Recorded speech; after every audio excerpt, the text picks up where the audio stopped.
You're listening to Digging Star Wars, the online journal of the films that inspired George Lucas to create the Star Wars saga.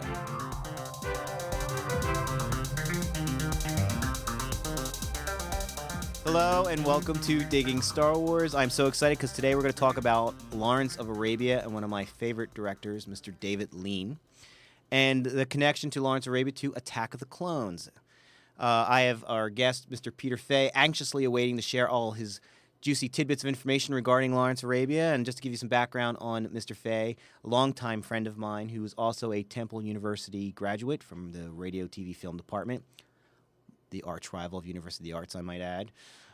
He's worked for TV Guide writing weekly reviews. He's also been an extra in such classics as Blowout, Trading Places, and Witness.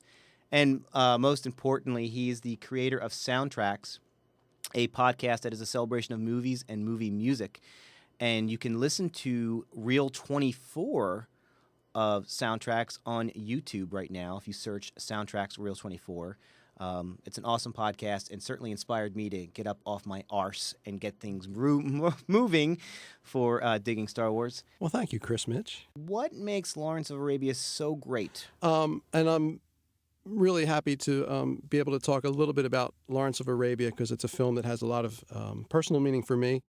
When I was a kid, back before the time of VCRs and cable, my dad took me to see this film in a theater in Havertown, Pennsylvania, and the Brookline, and I was dumbfounded. It was massive and huge and hot and unbelievable, and there was an overture and an intermission. What's an intermission? Why is the film stop?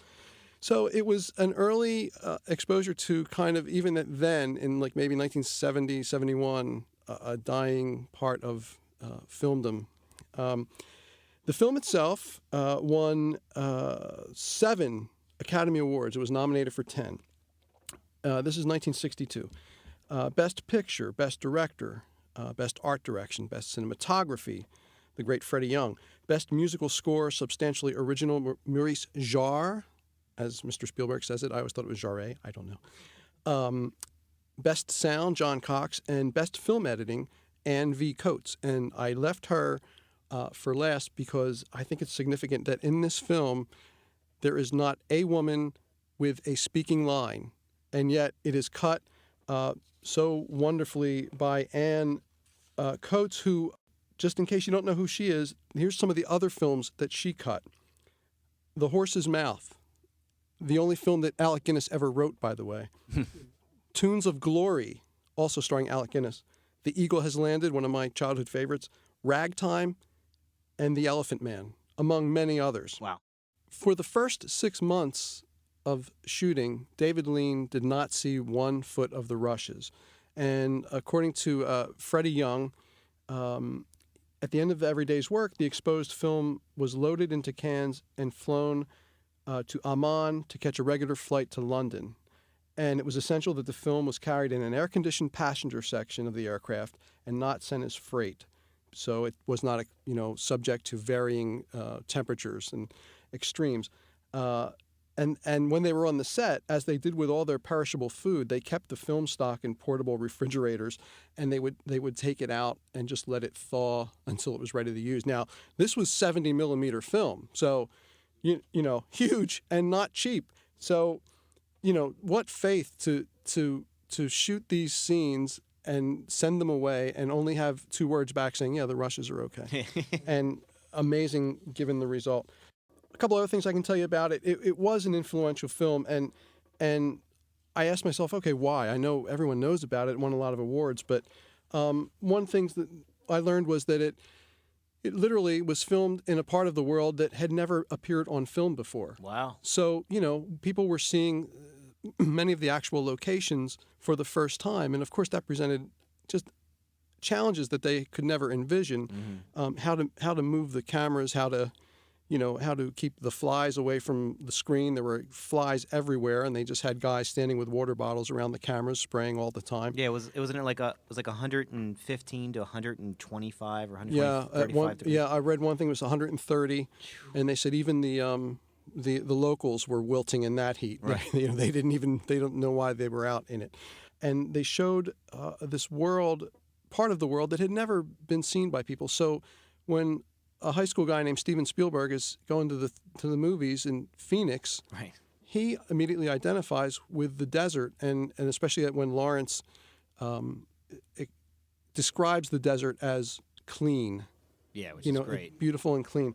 So that was one way that if you can get the DVD, there's a great interview with Spielberg on there, and he talks about how like literally it was almost like the film punched him in the head. He saw it once, and he dwelled on it for months, and he got the soundtrack, and he just went over and over, and he kept asking himself, how did they get this take? How did they do that? How did they get the second take? Once the hundreds of camels went through, how did they make the sand pristine? Well, Right, how do you wipe the footprints away? You had prop guys with brooms. Yeah, right.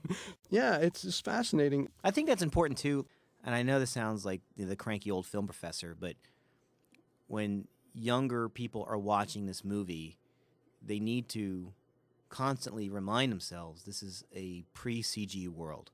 There's not an artist in an air-conditioned room with a computer painting those hills and painting those mountains and doing that landscape.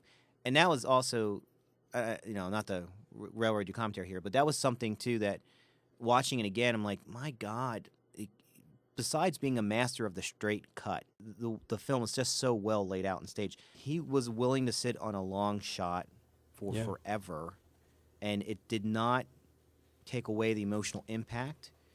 It was just amazing to see that world because, to your point, there's guys with brooms brushing away the footprints after each take. Right.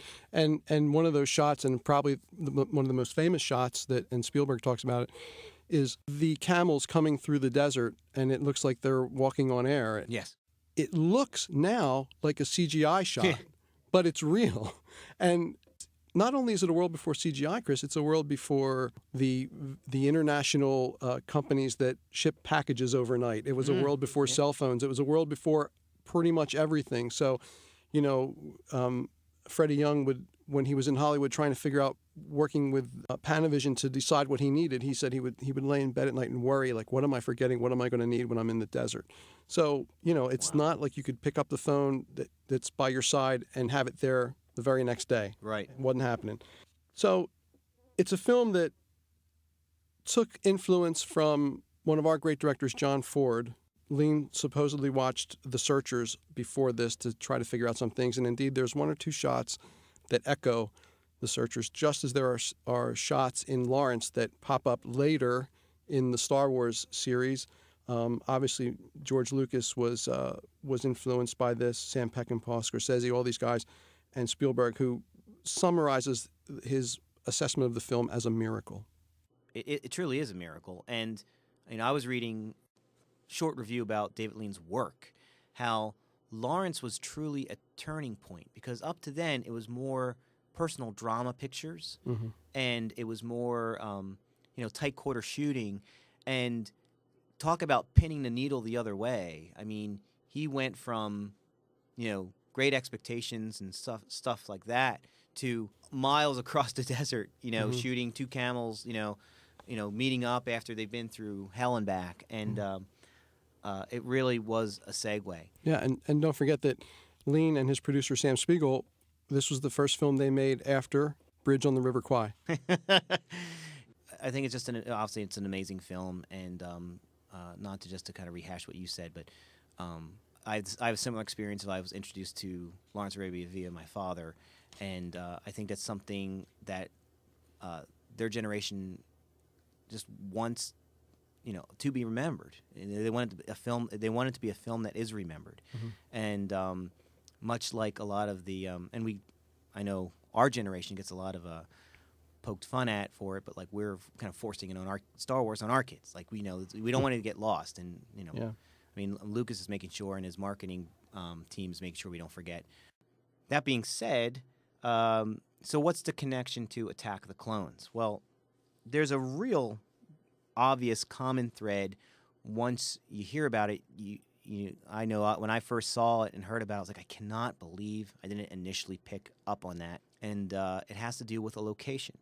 In the end of the first act of Lawrence of Arabia, there is a scene where there are three officers speaking Are they all officers? There's Allenby and Brighton. Is Brighton an officer? Yes, Brighton. And who's the other gentleman? Well, the other walking by? one is Mr. Dryden, Claude Rains. Thank and you. he's a politician. Thank you.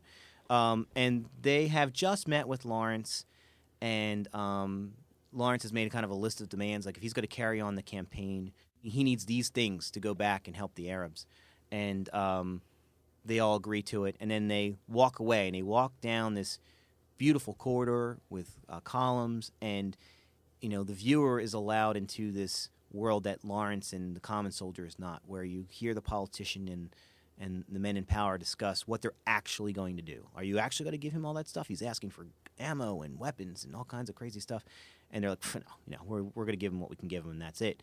And the shot is this: the camera's in front of them, walking towards camera, and it's dolling back, and they're walking towards camera, and then we cut behind them, and that beautifully shot scene and very telling scene was shot on location in Seville, Spain, in I hope I'm pronouncing this right, the Plaza de España. Plaza de España. Thank you. And it's it's an iconic scene. Of course, its placement right before intermission really kind of hammers it into your head. That same exact location was used in Episode 2, and it occurs right after Padme and Anakin land on Naboo. Once they decide Padme should go to Naboo and hide out until they figure out what's going on with the death threats and the attacks and whatnot. And it's a similar type of shot where the camera's in front of them, and Anakin and Padme are in the foreground, and R2's rolling in the background, and they're rolling towards camera, and then you kind of cut and you see more of the landscape, more of the architecture, and it's absolutely beautiful. Of course, it's plussed with CG and made to look more like Theed and other places on Naboo. But it is very telling, because I agree with you in that when you watch A New Hope, you can see how Lucas was inspired to shoot the desert. And there's I would say more of a coincidence than a direct influence, but it's great that you have Alec Guinness, who plays, Prince Faisal in Lawrence of Arabia in the desert, and here he's Obi-Wan in the desert again. But when you see the scene in Attack of the Clones, it really hits you visually that, like, I am directly referencing Lawrence of Arabia. Yeah. And, it certainly doesn't hurt, but it's something that, I don't know about you, but it hit me like a ton of bricks when I saw them side by side. Yeah. When I made the connection, when I discovered this connection of using that same corridor from the location in Seville, Spain, it really hit me like a ton of bricks that at first I didn't initially pick it up, but then it actually happened. And I think that's pretty much what digging Star Wars is about. Like, there's certain influences, and then there's coincidences and everything else. But like when there's a direct reference, I don't, it's my inner geek. But I really get excited about that. And what was your feeling when you kind of made that connection? Well, I think the cool thing about it to me is that it is a real world location, and Lucas very much shoots it near identical. I mean, he frames it a little tighter, and I think he's pushing to the right a little bit so that you can, especially in the reversal. Right, and that enables him to put the CGI in to make it, to make it feed or whatever. The thing I love about it is that building itself is like a Moorish revival style architecture that the British there are kind of, they're the creatures from another world.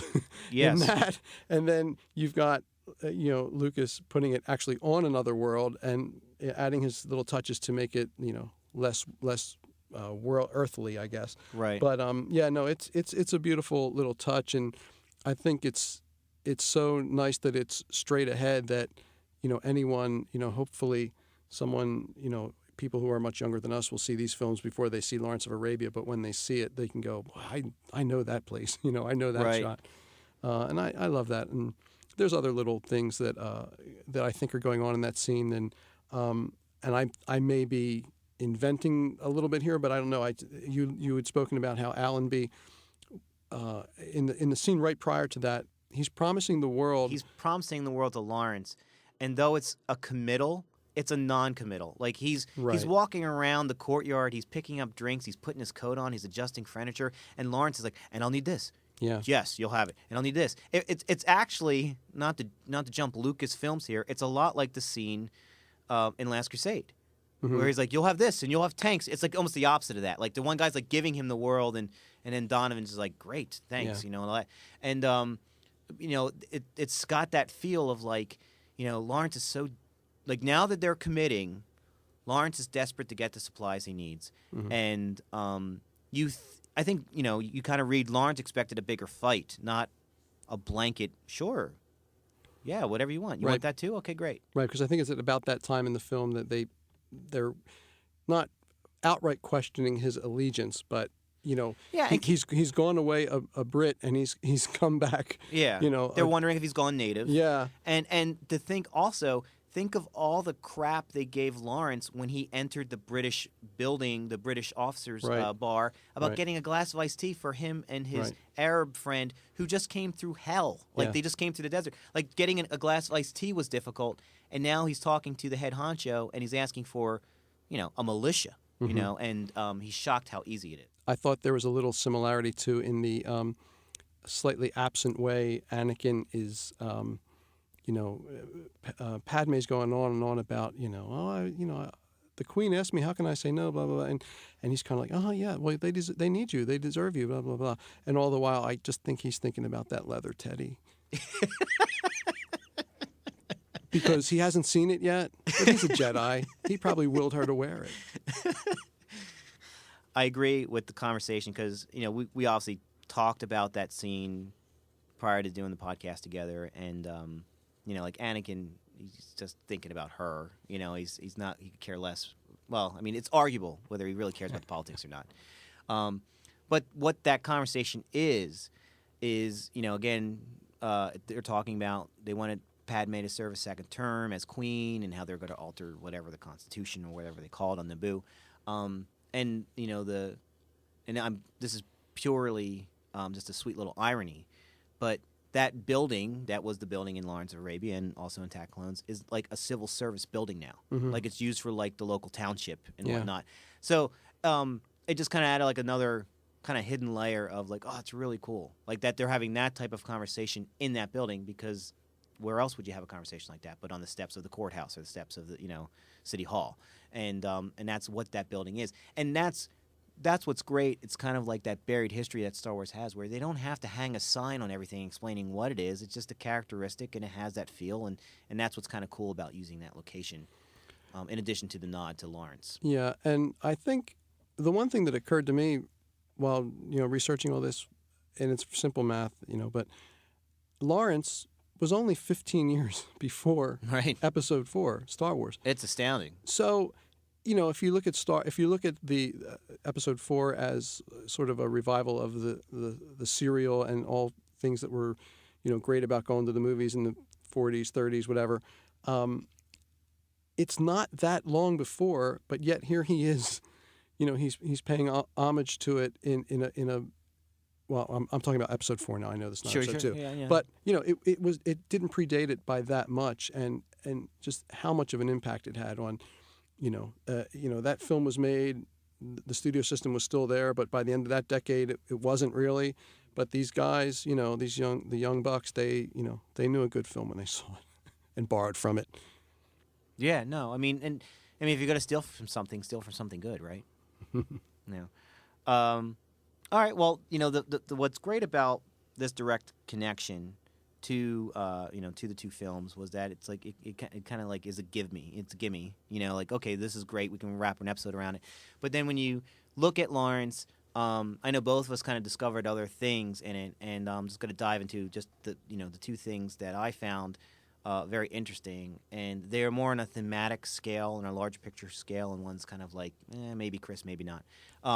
But the first one I want to talk about is, in watching it recently again, the first act and second act of Lawrence of Arabia, they're the same movie, obviously, but like Act 2 is a lot darker, and you begin to see Lawrence's character arc, and he kind of gets lost along the way, and I found that's Episode 1 and Episode 2. Episode 1's all sunshine, lollipops, and Jar Jar, and then Episode 2. You beginning to see Anakin being that, pouty quarterback with the cheerleader next to him. He should be all powerful, and Obi-Wan doesn't appreciate him and all this stuff. And I found watching Lawrence that it's in the second half, and for those of you who haven't seen it, it's a mild spoiler, but they're on their way to Damascus. There's this huge campaign, and the British are figuring out, okay, we want to do Jerusalem by this time, and blah blah blah. We got to take Damascus. And Lawrence is pretty focused through most of the film. When he wants Aqaba in the first half, he gets it. He wants it. They do it. You don't know how he's going to do it, but he does it. So he can be a focused individual, but he's also been through a lot. By the time you get to that second act, and they're going to Damascus, and they come upon this town.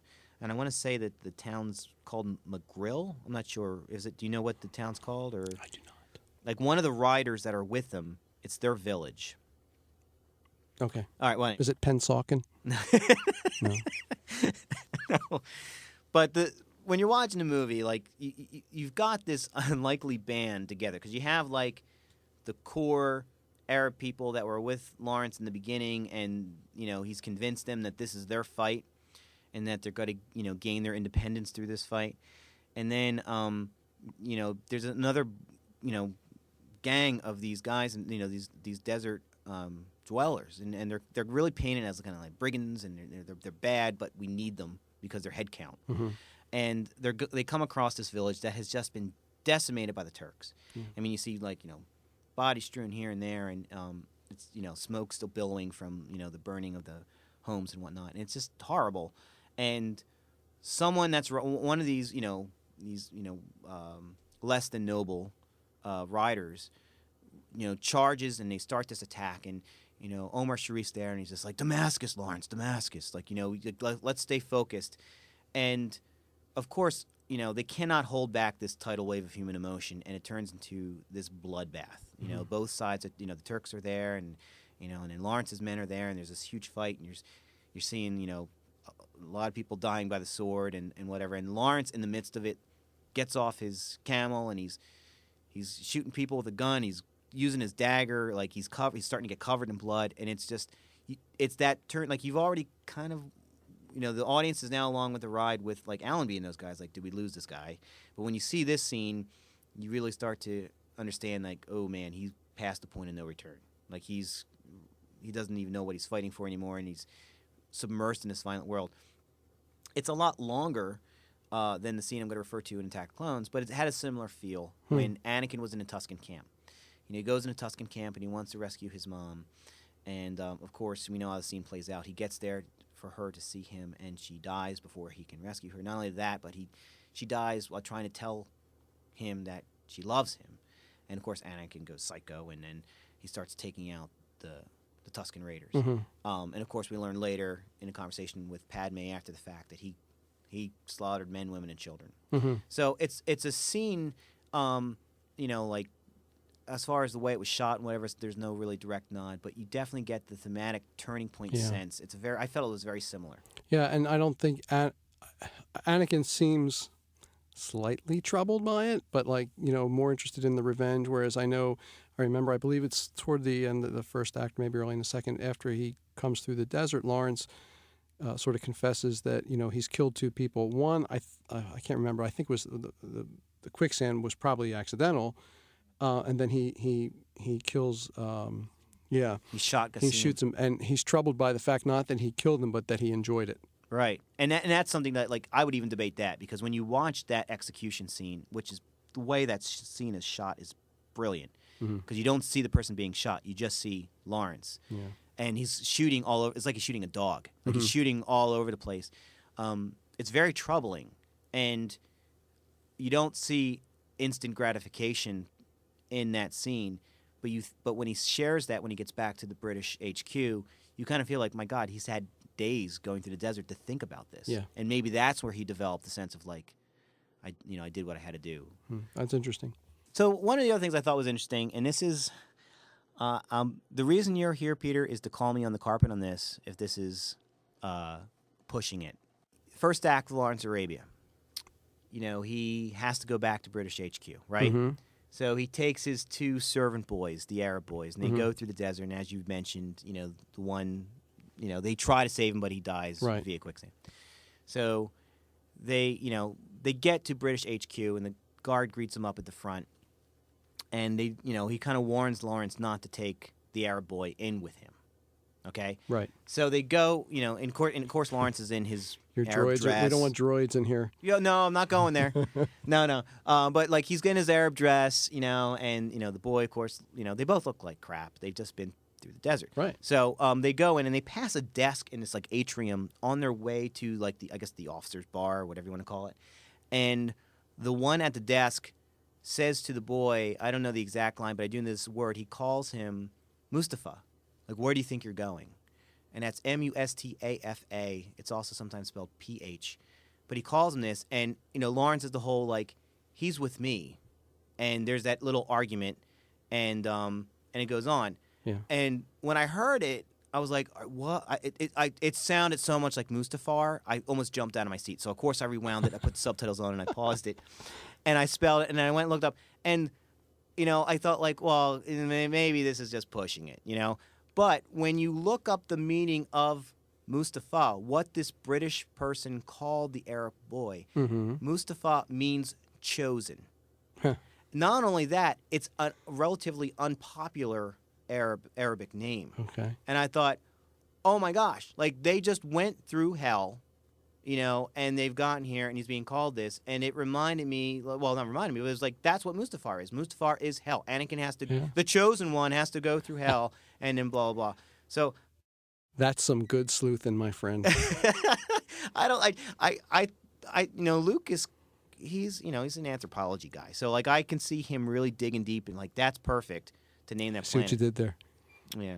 But, I don't know. I just thought that was very interesting. It is.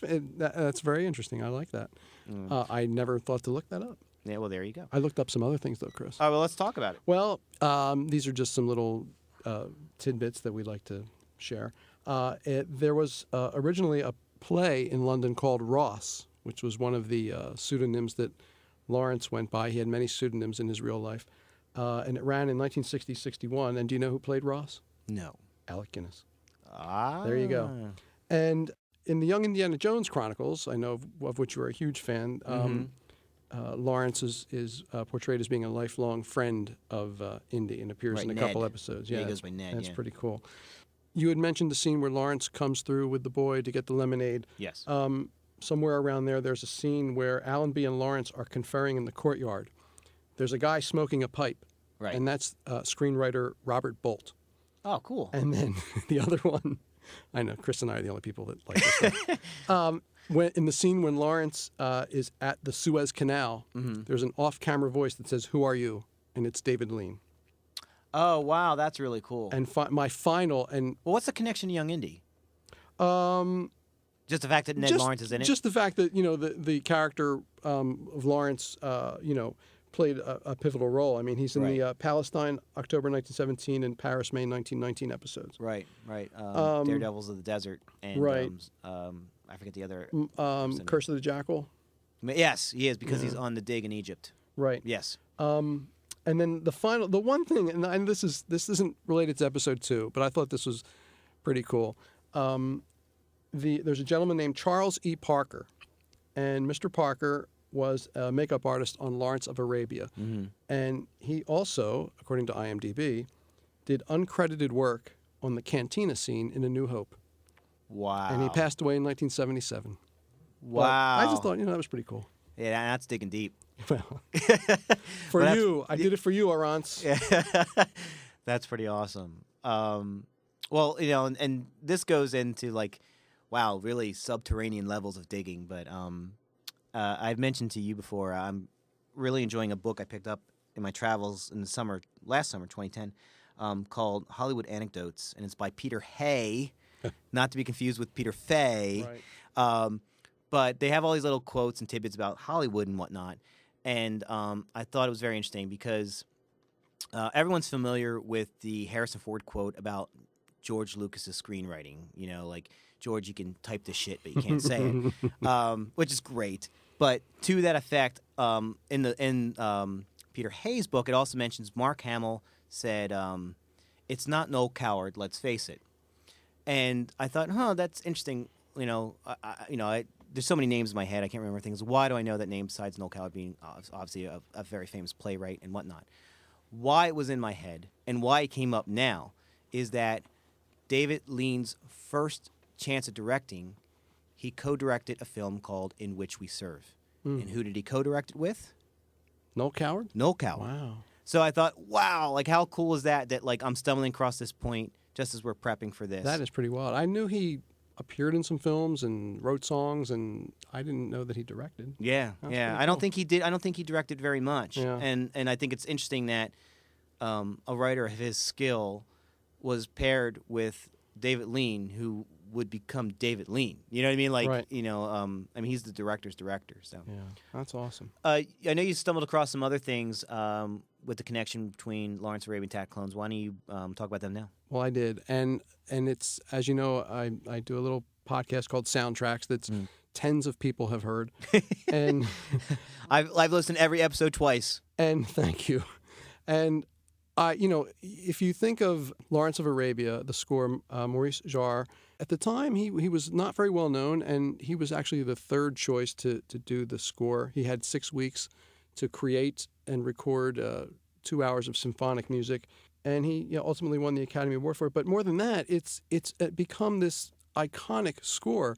The main title, the sweeping melodic main title, it is almost synonymous now with cinema. Mm-hmm. Not unlike some of the things that John Williams did with Star Wars, whether Well, it's this main title or the Imperial March. Think of the Academy Awards. Academy Awards, They- what do they play? They played Lawrence of Lawrence Arabia, of and they went Arabia. right from that into Star Wars. Yeah, and they pretty much do that every year, and rightly so. I mean, it's hard enough to create a score that works, but to make something, I guess sometimes everything just comes together. And Lawrence of Arabia, it truly is a miracle, like Mr. Spielberg said. But I want you to just have a quick listen to the very first things we hear in Lawrence of Arabia. This occurs in the overture over a dark screen, and it goes like this.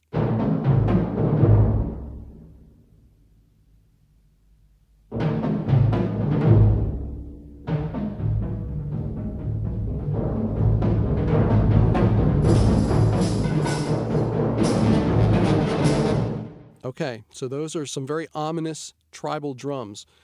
Yeah, I mean, what a thing to hear, like right as Yeah, it's that starting. That's pretty Get your intense. attention. Yeah. So jump ahead 15 years, and there's a track from episode 4 called Land Speeder Search Attack of the Sand People. And here's a little segment of that.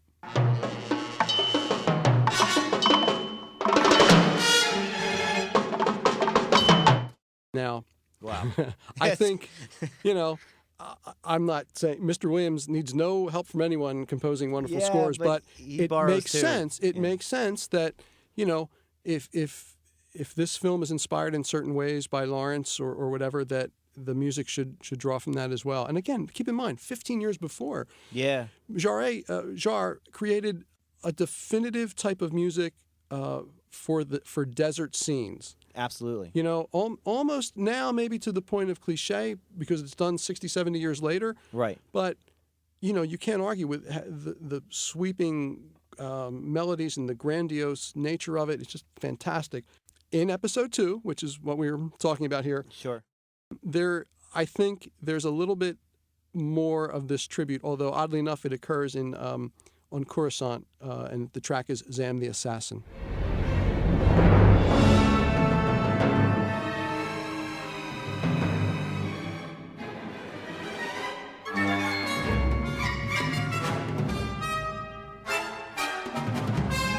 It's a little more subtle there, Right. but it's still there. Why do you think Coruscant? Because obviously in 2 they're going to go to Tatooine. Yeah, I think that's a good question because I listened again to the Tatooine stuff, and given the nature of why he's back on Tatooine, you listen to that music and it is very mournful. Sure. There may be some melodic things here. There's one thing that Jarre does in Lawrence that also Williams does, and there's this. It's called an ostinato, where the music sort of pulses and it sort of suggests a mirage. Yeah, and one thing too. This just literally popped in my head. To that effect with music and Lawrence made it very clear that he loves the desert in Lawrence of Arabia. He loves it because it's clean, whatever. And Anakin makes it very clear that he hates the desert in Attack of the Clones. You know, like when Yeah. when Padme's talking about we used to swim out to the island and lay in the sand and try to guess what birds were singing, and it's like I hate sand. Yeah. Gets everywhere. It's coarse and blah blah. It's not like you, and he starts to sneak Yeah. a grab. But it's just like it's so funny how like direct opposite they are in that regard. Yeah. Well, but amazing too that how the Star Wars as a whole and Lawrence of Arabia could have such influence in visual aspect of cinema, but also the audio aspect by two of the greatest soundtracks ever. Yeah, absolutely, absolutely. Well, Chris, thank you very much for having me. Oh, you're welcome. It's been a joy, and I really wish this was a video podcast because I don't think people fully appreciate the level of detail that you go to in preparation. And if they could see you rocking that white Princess Leia gown, oh my God. We're not supposed to talk about that. I can't think of anything else. Well, no, I want to thank you. I mean, now that we're spreading the love around, for those 3 people listening to Digging Star Wars, you really should give soundtracks a try. Talk about a lot of work and research. I mean, every episode is just chock full of information, and it's a great listen. And it was definitely inspirational and. Getting my podcast together, so I'm honored the fact that you took time to do this. Not only do the research, but also just sit down and record. Been my pleasure. One thing I thought was very interesting, like every episode we usually post something and ask our listeners to respond to on the blog. And first, I want to say if you're not listening on Digging Star Wars website, it is diggingstarwars.blogspot.com. And as you know, the files we post are also on YouTube. I have received some feedback that it's hard to post on the actual blog itself, and I certainly can appreciate that because I'm not technically savvy. It's a miracle I have this thing up and running. However, you're always able to email me your comments at diggingstarwars@gmail.com, and I will most certainly post them. And if for those of you who have visited my site, you can see that I have done that. I've posted emailed comments. But one thing I want to just kind of throw out there is that I know more with episode 1 than episode 2, but because Watto makes a reappearance in episode 2, that Lucas has received a lot of backlash, if that's the right word. Watto? In regards to Watto, in regards to right. members of the Trade Federation being like racial stereotypes. And I want to center in on Watto because it definitely pertains to Lawrence of Arabia. Is Watto just this like caricature stereotype of the Arab with the way he's designed, with the big nose and his talk and his greediness? And the reason I bring that up, I wasn't going to go there, but our good friend Mr. Spielberg, in that interview you referenced, mentioned that if Lawrence of Arabia was made today, there's no way it would be released without a whole boatload of trouble from various organizations and groups because of the racial stereotypes and whatnot. I will say this, that what makes Lawrence of Arabia so interesting is the different types of actors they have portraying Arabs. Like you have Alec Guinness, for crying out loud, as Prince Faisal. And you have Omar Sharif. And then you have, I forget the other gentleman's name, but he's like the head honcho who's like, for God, when they go to Aqaba. I forget that gentleman's name. Oh, Anthony Quinn? Yes. Yeah, I'm sorry. Yes, I think it is. And there's just a whole slew of, like, you see the good, the bad, the ugly. You see every type of, both in British terms as well as the Arabs, I must say. I feel like you kind of get, I mean, there's more concentration because you're in the desert with the Arabs in Lawrence's campaign.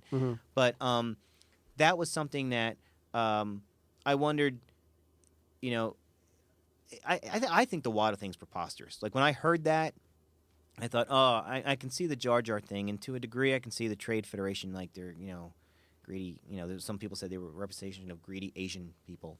But with Watto, like, Watto's such an individual character and entity. Prior to the Clone Wars, you only saw one of them. I would push out to the listeners if they really want to start a conversation on something in regards to this particular episode.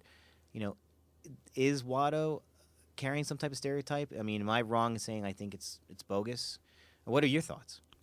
Well, I think, in terms of Lawrence, where you do have actors doing what they do, acting, you have to have people sort of distill maybe the essence of certain characters. Now, especially so in Star Wars, where your scenes are generally pretty quick, because there's a lot of ground to cover. So, it may not be the most sophisticated portrayal of a merchant in the desert, whatever planet he's on. Sure. But it's the character, and it's what it is.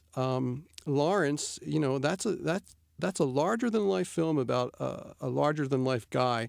And I think in that same interview, Spielberg says something to the effect of, and I'm really paraphrasing, but if he were to make a film about, say, the Holocaust, he would be ultimately and highly concerned with accuracy and a precise portrayal. Right. As you would do. And that's kind of the way films seemingly made today. They try to make films that way. But, this is an epic. And this is an epic that was made in kind of the heyday of epics that were battling, eroding audiences in favor of television. It's a lot to cram in. And rather than, I think, actually portray someone as they are, you have to capture the essence of them. Right. John Ford said, if you have a choice between writing a story and writing the legend, you print the legend. And that's kind of what Lawrence is. He's a bit legendary. Yeah. I think that's what's important. So I don't know. I don't give Watto that much thought other than how can he not be susceptible to a Jedi mind control? I don't know. Right. Well, if anyone wants to introduce that in the blog, I invite that, or anything else that we talked about in this particular episode, I certainly invite that. I do appreciate your comments, and I do appreciate you listening. Thank you so much. And Peter, again, thank you very much for your time today. Thank you, Chris Mitch. And I hope you join us again in April. You check back to see our podcast then. We're actually going to switch it up a little bit, and we're going to do a review of Clone Wars, starting with the film in the 3 seasons. April 1st is the final season of final episode of Clone Wars Season 3. And our guest will be Mr. Joshua Tabak, who has many years in experience and is a longtime friend of mine, and I'm very excited to talk about Clone Wars. So please come back and listen. And one final thought: do you know which famous actor was originally considered to play Lawrence of Arabia prior to Peter O'Toole? I think Marlon Brando was in the running for that. You are good. I think he turned it down. I can't remember. Who else? Anybody? I just got Marlon. Yeah, Marlon Brando. Sure. Come on. All right. If you made a film from 1950 onward, your first choice was Brando. Yeah, absolutely. All right. Well, I can see Terry Malloy in the desert, though. That'd be pretty cool. I got your camel. All right. Thanks again, everyone, for listening. Please come back and listen to our next episode in April. And, if you're so inclined, please post a comment. Digging Star Wars is produced by Mitch Media and has no connection to Lucasfilm Limited whatsoever. Copyrights for films, trademark characters, and related materials discussed in Digging Star Wars remain with their respective owners. For a list of references or source material, please send an email to diggingstarwars@gmail.com. Hey, Gassim, I got your camel.